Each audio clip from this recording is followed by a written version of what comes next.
How to use NIR and Nirvascan spectrometer with the ISC Nirscan app on an Apple device. So this is an iPhone, so I would turn on the Nirvascan. The lights come on here, the green light and the blue light shows there. And then I would tap on the icon, and I get to the main screen, which has a big lens in the center. I go to the gear box at the bottom right, and then you see select device to connect. I tap on go,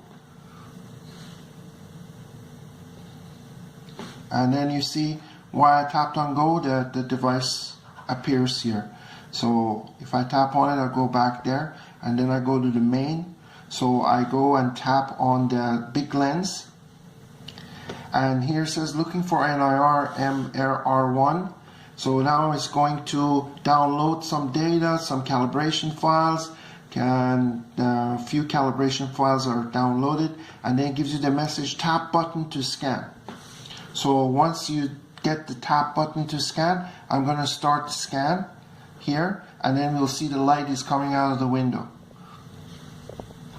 So light, you can see, is coming out of the window, and the scan is done. And then it says receiving data, so you see intensity data, absorbance, and reflectance. That's about it. Thank you.